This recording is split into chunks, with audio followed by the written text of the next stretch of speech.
Ndaibatsirwa nababa madzibaba anonzi Shepherd Kaichiwai. Ndakanga ndine problem yekubhledha, ndobva wandibatsira wachindipa mushonga problem iyoyo ichibva yapera. Ndobva ndazoti rimwe zuva ndobva ndazoenda kuchechi kuMasowe, ndobva ndanotsanangurirwa tsanangudzo dzandakatsanangurirwa. Ndichibva ndadzoka kumba, ndichibva ndapinda musejari mavo, ndichibva ndavati imimi munogara muchindibatsira nguva nenguva asi hamunditauriri problem yangu nemuchindiwandisira. Wakabva wati problem yenyu ndaiiona kubva nekare. Akanditi murume wenyu achindiprofita akati murume wenyu ane girlfriend raainaro. Zvaine girlfriend raainaro chiri kukonzera kuti murume wenyu aite girlfriend inhau yekuti imimi mune dambudziko resari, mhepo yemukati medumbu menyu inonzi sari riri mukati medumbu. Saka ndozviri kukonzera kuti murume wenyu aende kunze kunoita girlfriend. Saka dambudziko iri kuti ripere rinoda kugadzirwa. Akabva anditi ndinokupai mushonga wekupfeka. Ndakupai mushonga wekupfeka. Mushonga uyu unosundidzirwa nenhengo yechirungu. Ndichibva ndamuti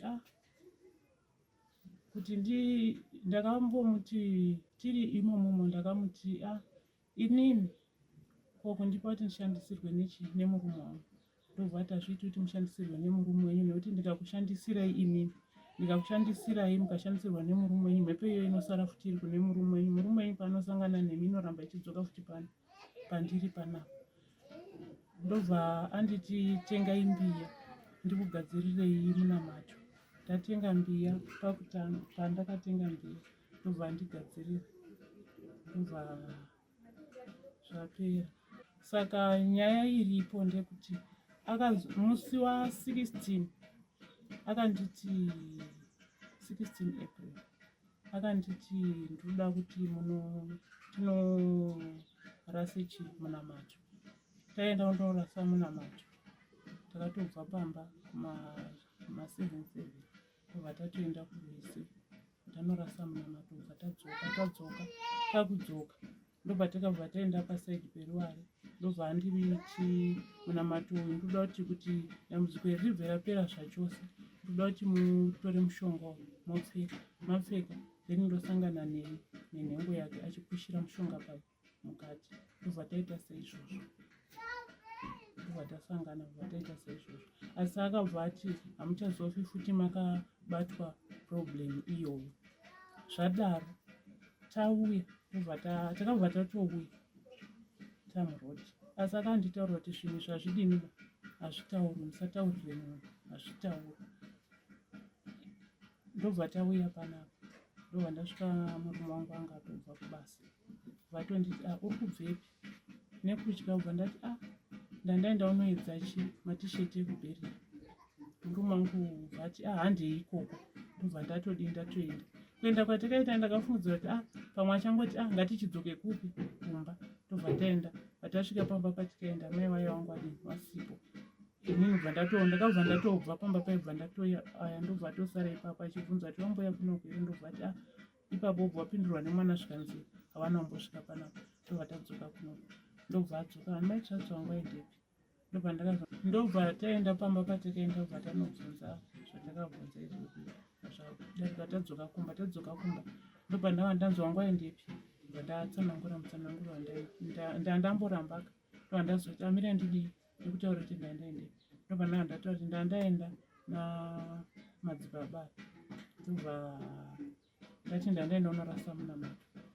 Zvobva zvazodii, handina kukwanisa kumutsanangurira. Asi pandakauya ndakasvika ndikatsveta pendi rangu mumba. Ndobva wadii wariona pendi riyari wanga watowanaro muhomwe.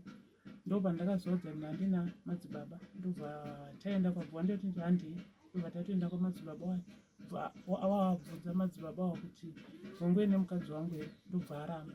Nini ndobva andibvunza ndiye munhu wangu waina here. Ndobva ndati ndo handandinaye.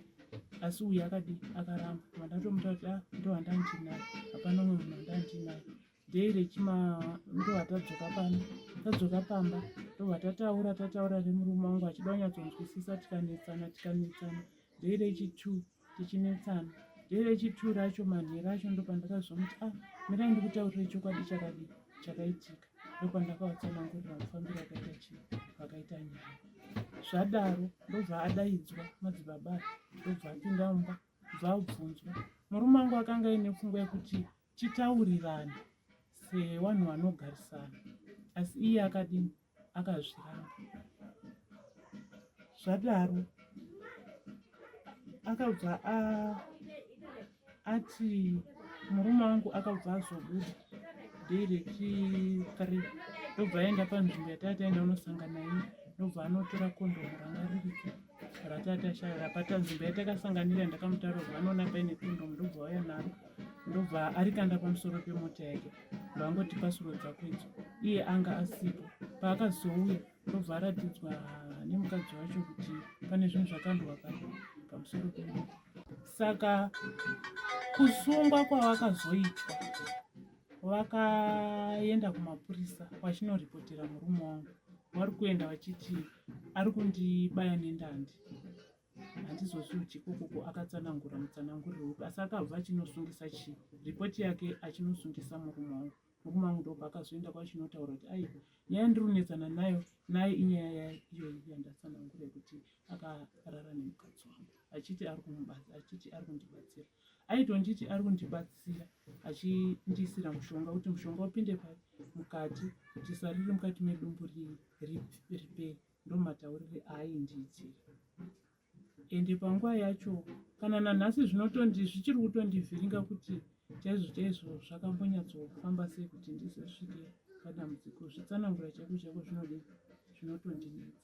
Saka kubva panguva iyoyo pezvakaitika kusvika izvezvizvi, muri kugara sei panapa? Muri kuzvitora sei zvakaitika?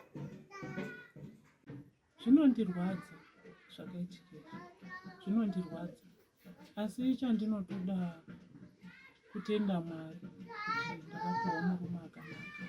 Murume wangu anondikanzera, zvinomubata kwenguva yakareba zvoti pamwe pacho andotadza, zvikanyanya kumubatisisa andotadza kuenda kubasa achifunga nezvazvo.